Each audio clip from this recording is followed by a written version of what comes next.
Hey, how's it hanging, everyone? MMA Rituals reporting in. And today, I'll be hitting you with my picks for Dana White's Contender Series, Season 9, Week 10.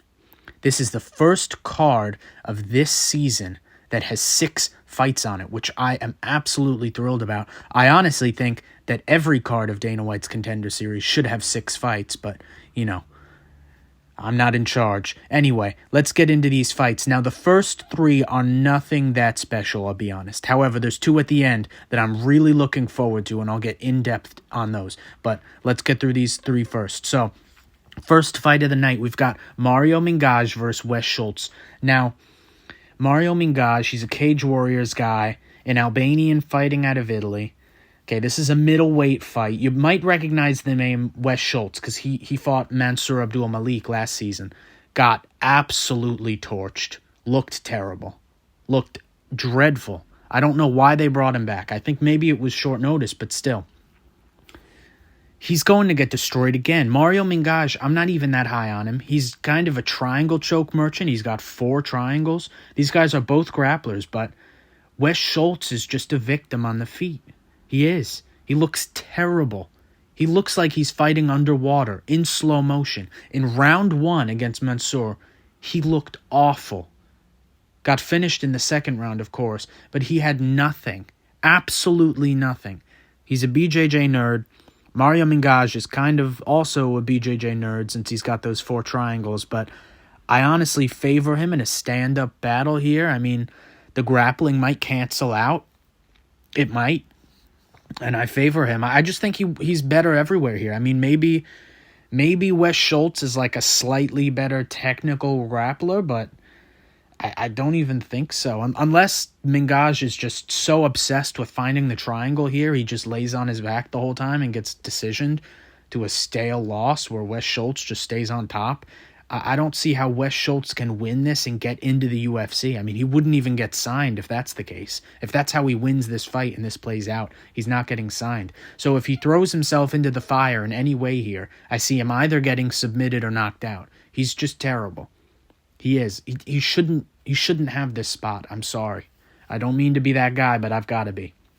Anyway, let's get on to the next fight.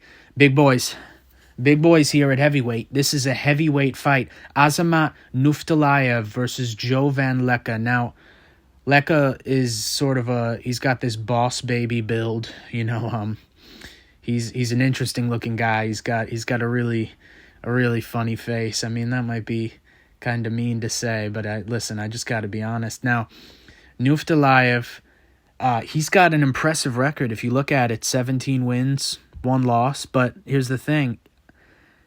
The first 10 of those wins are just cans. Most of them were 0-0 making their debut. This guy's fought like 5 guys with losing records. I think he only has 3, maybe 4 victories over guys with winning records. Out of 17, that's insane. That's insane to me. Now, Jovan Leka, it doesn't look that much better for him, if I'm being honest. He's still fought a lot of cans. This is heavyweight we're talking about. But here's the thing.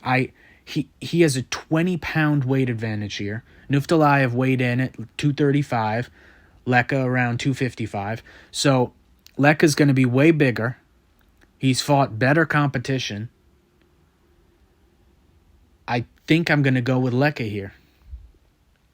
I think so. Listen, I know everybody sees the EV at the end of the name and they think, oh my gosh, these guys are unstoppable. But we have to consider that when they're at the heavier weight classes, they're not as good. It's true. And listen, this guy's from Uzbekistan, okay? He's not a Dagestani. He's not a Chechen, all right? We just saw that guy who fought Corey Anderson at the PFL. What was his name? He was from Turkmenistan. We see these guys, these heavyweights, these light heavyweights from these regions. They gas out. They fight cans. They're not as good as their smaller counterparts. So, listen, give me Jovan Leka for a TKO in round 1. I just don't like that Azamat's been fighting absolute nobodies. I can't stand it. I really can't. I mean, it was infuriating looking at that record. It was seriously a streak of like 7 or 8 debuting guys when he was like 10-0. like actual Khabib stuff right there. Can crushing at the highest degree. Okay, it doesn't get worse than that. So let's move on. We got a welterweight fight here. Michael Oliveira versus Victor Valenzuela. So I don't have too much to say about this one. Oliveira, he seems good. He's fights in LFA. He's got a lot of knockouts. A lot of first-round knockouts, too. Valenzuela, more well-rounded, I'd say. He's got a couple subs, a few decisions, but I'm just going to take Oliveira here for a first-round finish. That seems like the safest bet. He's undefeated, Brazilian, quick, powerful, first-round finisher. It's sort of what this show's all about, I just sort of see it working out for him here, if I'm being honest. Yeah, I don't have too much to say about this one. Let's move on. Now, these fights are the ones I'm excited for. Marwan Rahiki versus Ananias Malumba. My bad. Ananias, it looks like, yeah. So this is a featherweight fight. Marwan Rahiki, he's a Moroccan fighting out of Australia. He's tall for the weight. He's like 5'10 and a half, maybe 5'11". He's a finisher. Lot of first-round finishes, too. Ananias Malumba, this guy's more of a grappler. He's sort of a rear naked choke specialist. I think he's got 4 of them. Now, the guy that Ananias Malumba fought to get onto this show, he was a can. He fought on UAE Warriors, which is a good, solid promotion. I like that. That's a good promotion to fight at. But the guy that they gave him was just some Egyptian scrub who was 10-11. I mean, he subbed him, obviously. He got a rear naked choke, but I just don't like that. I don't trust it. Why is he not fighting somebody better for this spot?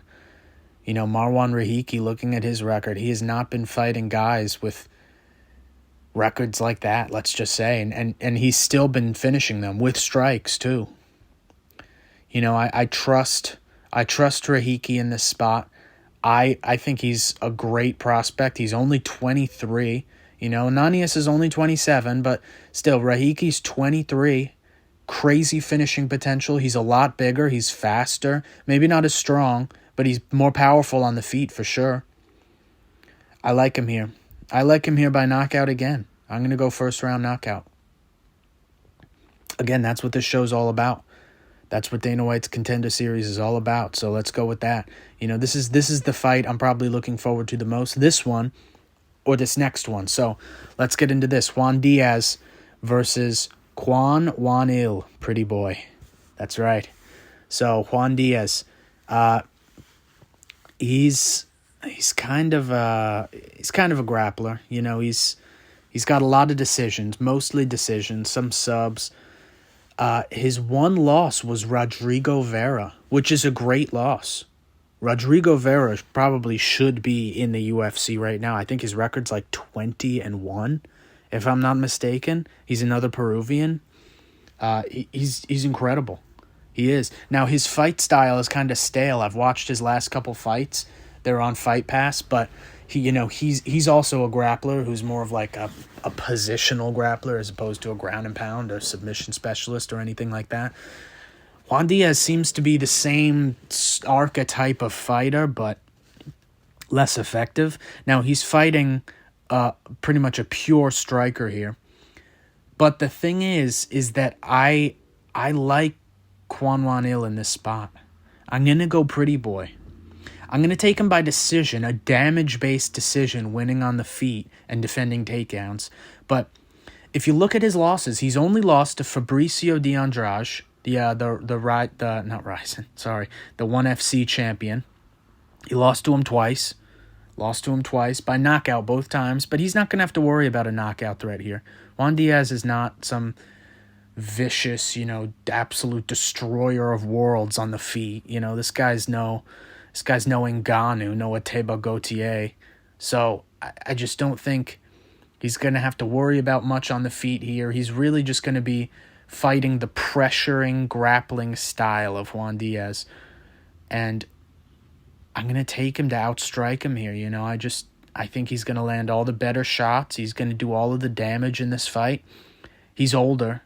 He's 30, he's 30. So if he wins a decision here in unless this is a total war, I don't know if they'll sign him. I'll be honest. If Diaz is making this boring and Pretty Boy just does enough to win, just does enough to get by and get a close decision, based off the damage, unless he's really piecing him up on the feet, I don't know if they sign him. I'd like to see him signed. But Juan Diaz is tough.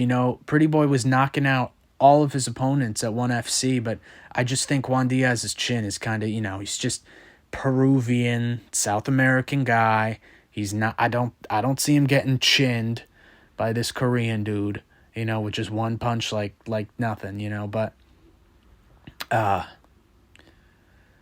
I'm still looking forward to this fight. This is one of the two I was looking forward to, so I hope this is a scrap. I hope this is good. I could also see Juan Diaz getting a sub, but, Pretty Boy hasn't been subbed for 5 years, so I think that's kind of off the table. I'd like to think he's improved since he was 25 years old, getting submitted at 1FC, but, and he was getting submitted by, Imanari, it wasn't a scrub who was submitting this guy, so I don't think we have to worry about that. Taking Pretty Boy by decision. Next fight on the card, we got Freddy Vidal versus Levi Rodrigues. Yeah, this is a terrible fight, you guys. I'm sorry. Just skip this one. Just skip it. There's no point. I watched Freddy Vidal's first fight on Contender Series, however many weeks ago that was. He fought some Brazilian guy, and it was terrible. It was actually one of the worst fights I've ever seen in my entire life. I'm being honest. Give me Levi Rodrigues by knockout here. I think Freddy Vidal is awful. Yeah. That's it for this card. If you stuck around, if you're watching these fights, please comment, give me some thoughts. I'll probably make a reaction video when's all said and done. And then I'll probably make a video talking about, my favorite prospects from this particular season of Dana White's Contender Series. I'm sure if Marwan wins, he'll definitely be on there. I don't know if anybody else here will. Maybe Oliveira if it's a destructive finish and he looks good. But, yeah. Thanks so much for sticking around, Got some tough fights on here just because I'm not a big fan of heavyweight, light heavyweight, It's dreadful most of the time, especially when it's these low-level guys like Freddy Vidal. It sucks all the joy out of the sport for me, to be honest. But, I'll stick through it. And thanks for watching if you made it this far. And please like, comment, and subscribe. If you enjoy the content, share it around. Thank you.